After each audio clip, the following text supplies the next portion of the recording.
अपनी ठोरे, जो सतलोक ले जावेंगे वो साधु कोई और।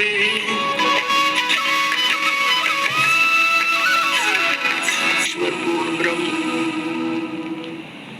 कबीर देव जी, कबीर परमेश्वर जी की असीम कृपा से आप पुण्य आत्माओं को ये सत्संग सुनने को प्राप्त हुआ।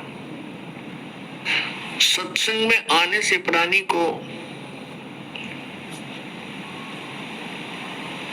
आत्म ज्ञान के साथ साथ परमात्म ज्ञान भी होता है। आत्म ज्ञान का अर्थ है कि हम कौन हैं, कहां से आए हैं, कैसे यहाँ इस जन्म और मृत्यु के इस घोर संकट में हम फंसे हुए हैं। ये सत्संग से जानकारी होती है और परमात्म ज्ञान, उस परम अक्षर ब्रह्म की जानकारी भी सत्संग से ही होती है।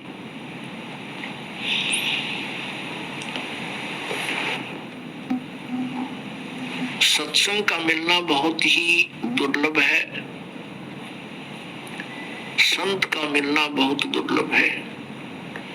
और पुण्यात्माओं, आपका कितना सौभाग्य है, आपके कितने पुण्यक्रम आपके साथ हैं कि आपको सत्संग मिला और सतगुरु मिले। सतगुरु का अर्थ होता है सत्य ज्ञान दाता। वैसे तो गुरु शब्द पर्याप्त है, गुरु मीन मार्गदर्शक, लेकिन ये नकली गुरु बहुत हो गए, जिस कारण से सच्चे गुरु, सत्य गुरु कहना पड़ा, सच्चा गुरु।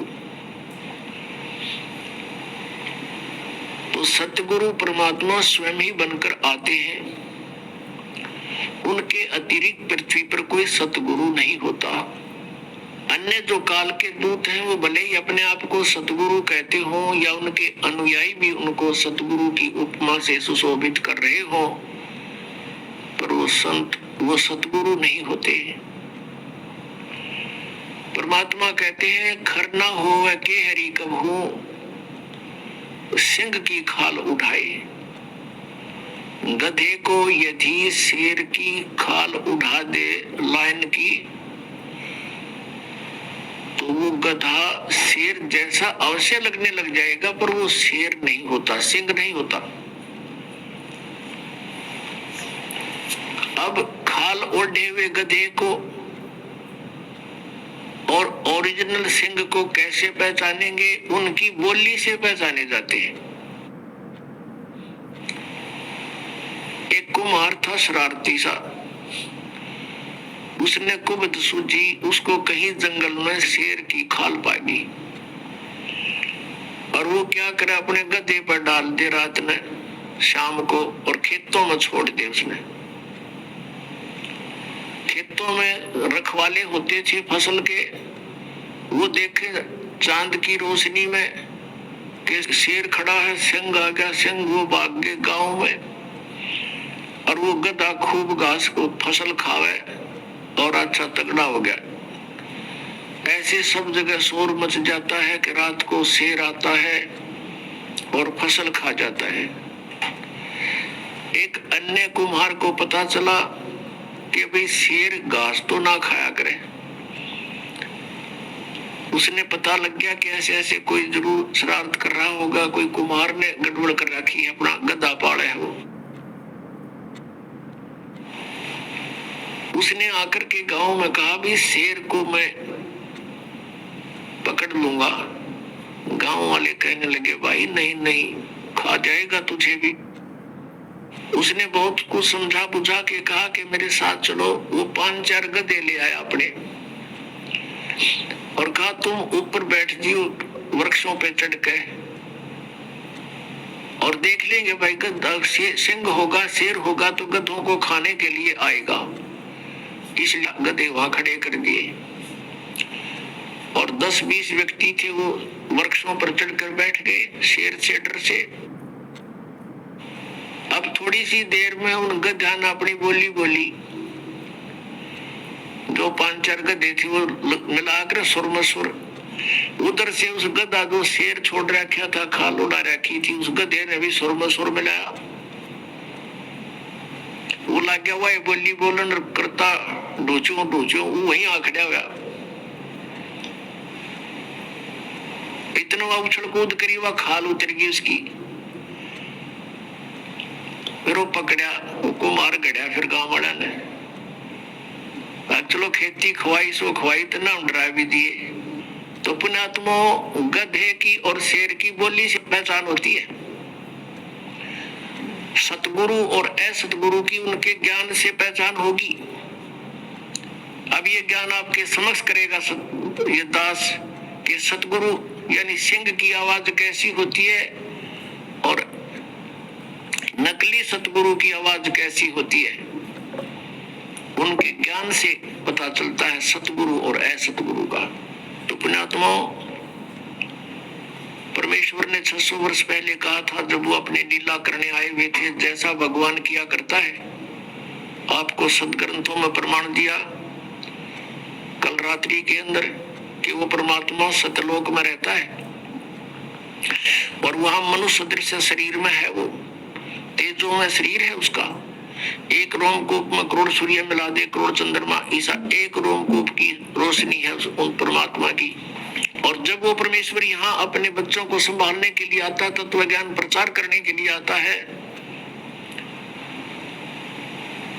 तो वो अपने रूप को सरल करके आता है, नॉर्मल।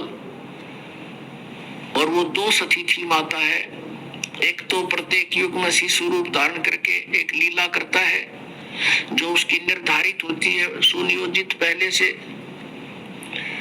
उद्देशित होता है, और फिर एक किसी पूर्व जन्म के संस्कारी को प्राप्त होते हैं। वो बच्चे को ले जाते हैं, परमात्मा कुंवारी गाय का दूध पीते हैं।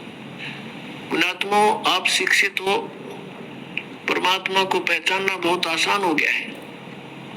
हम अभी तक भगवान को पहचान नहीं पा रहे थे और हम अपने सदग्रंथों को सत्य भी मानते थे। और जिस भी संत या ऋषि ने सदग्रंथों के आधार से हमें ये बताया कि ऐसा पुराण में ऐसा लिखा, शिव पुराण में ऐसा, विष्णु पुराण में ऐसा, मार्कंडेय पुराण में ऐसा, देवी पुराण में ऐसा और वेदों में ऐसा, तो हमने सत्य मान लिया कि ये संस्कृत के ज्ञाता है, इन्होंने सदग्रंथों को ठीक समझा होगा। तो उन्होंने हमें क्या बता दिया कि श्री ब्रह्मा जी, श्री विष्णु जी, श्री शिव जी ये सुप्रीम पावर है, अजरो अमर है, इनके कोई माता पिता नहीं है। तो हमने कोई डाउट नहीं हुआ, क्योंकि हम विद्यार्थी हैं और जिनको हम गुरु मानते थे, अब विद्यार्थी गुरु के किसी वचन में दोष निकालता है तो विद्यार्थी ठीक नहीं। फिर विद्यार्थी कहाँ का, वो तो जिज्ञासु गया था, जैसा टीचर पढ़ाएगा वो ग्रहण करेगा। अभी तक हमारे साथ ऐसा बना रहा कि नकली गुरुओं ने जो भी लोक वेद सुनाया हमने सच्चा मान लिया, सत्य माना, और वो आज तक वो बिजली गिरी रही है हमारे ऊपर। हम शास्त्र विरुद्ध ज्ञान ग्रहण किए हुए थे, शास्त्र विरुद्ध सारी साधनाएं करते रहे और हमारे सारे पूर्वज भूत बन गए। फिर उनके श्राद्ध निकलवाए। यदि साधना ही ठीक होती तो भूत बनने की आवश्यकता नहीं थी। और प्रेत बनने के बाद फिर वो खावेगा कि कैसा मूर्ख बना रखा था हमारे को। हमारे माता या पिता, दादा दादी जैसे भी वो शरीर छोड़ गए, तो उनसे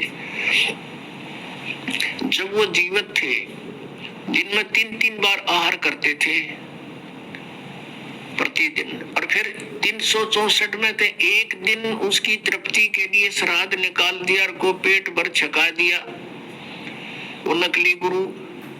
तो 364 दिन वो क्या खाएंगे आपके पितर। कैसा मूर्ख बना रखा था हमारे को। या तो फिर डेली छकाओ, उसने जो गुरु जी ने कहा उसका भोजन भेज दूंगा वहां पर। तो इस तरह की जो गलत धारणाएं थी परमात्मा ने आकर सेट करी।